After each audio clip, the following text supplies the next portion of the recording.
Have you ever felt out of place in a conversation? Have you ever wondered why people try so hard to fit in? Most people live a scripted life, acting how they think they should, not out of authenticity, but to seek acceptance. But here's the question.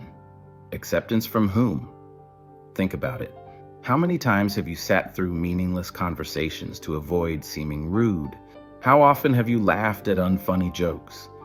How many times have you felt that every social interaction is a transaction? Now ask yourself, at what cost? Schopenhauer argued that intelligence and social life are at odds. The smarter you are, the more you see through the illusion. Not because you're arrogant, but because you recognize what others refuse to. You see the masks, the lies disguised as politeness, the fragility of a world built on external validation. And the most terrifying realization? Most people choose to ignore it. Society is designed to keep you entertained, not enlightened. When you start thinking, you notice the contradictions.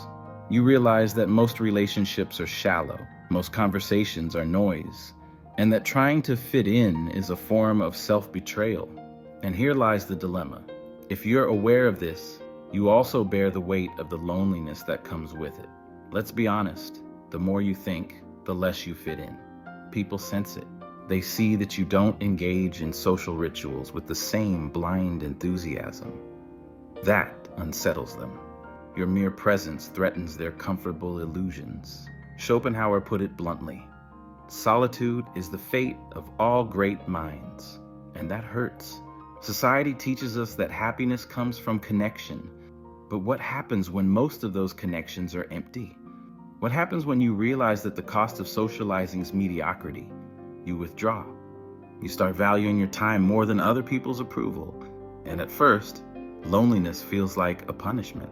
But then it becomes a privilege, because in solitude you find what society desperately hides from you: peace of mind. Schopenhauer understood this better than anyone. To him, intelligence wasn't just a gift, it was also a burden. The more you understand, the less the world excites you. The more you see human nature, the less you want to engage with it. But don't misunderstand this. This isn't about hating people or rejecting social contact. It's about distinguishing between interaction and obligation. It's about choosing when and with whom to engage, rather than conforming out of habit. Here's the paradox. The moment you stop seeking acceptance, people start noticing. They see you're not desperate for approval. That confuses them. Most people crave validation. But you, by refusing to play that game, you become an enigma. And enigmas intrigue people. And here's the irony.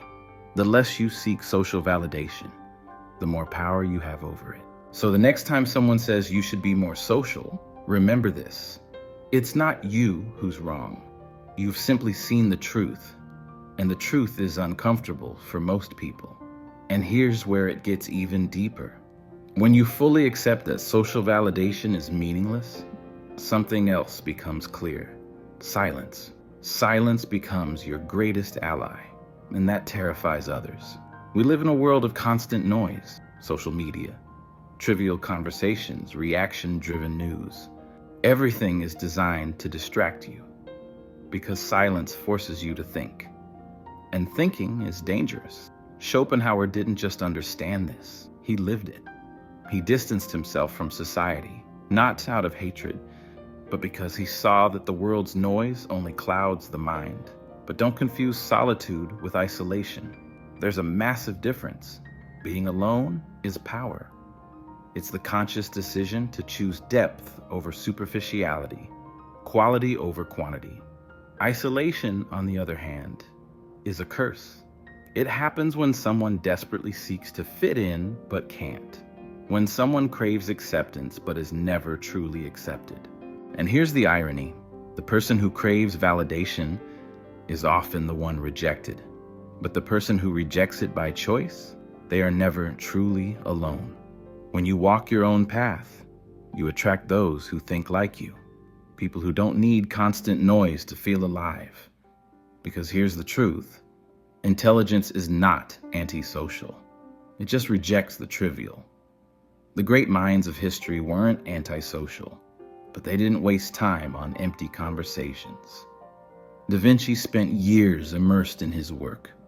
Newton withdrew from society when he realized his ideas were too unsettling for the masses. Tesla obsessed over his inventions, misunderstood by nearly everyone. And what did society call them? Eccentric, difficult, strange. Why? Because they refused to conform. They didn't follow the script of ordinary social life. And that's the secret. Social life is just a predictable routine designed to keep you inside the system. From birth, you're told that being accepted is everything, that you need friends, that you need a group, that being alone is bad. But no one tells you that most social groups exist out of fear of loneliness, not real connection. No one tells you that people with the biggest social circles often feel the emptiest. No one tells you that the greatest ideas, revolutions, and breakthroughs were born in minds that dared to step away from the noise. But here's where most get it wrong. The solution isn't to completely reject society or live in isolation. True power isn't about escaping the world. It's about knowing when to engage with it and when to step back.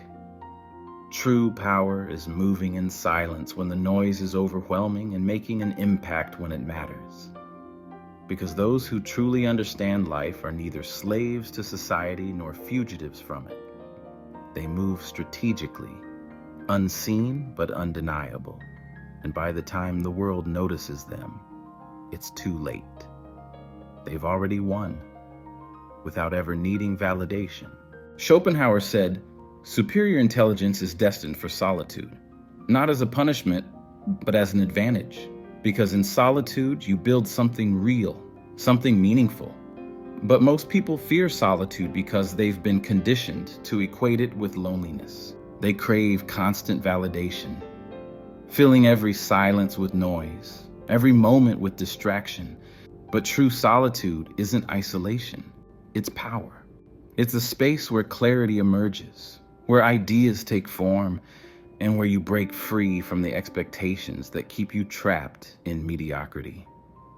So now, the real question is, what will you do with this truth? Will you ignore it? Pretend you never heard it?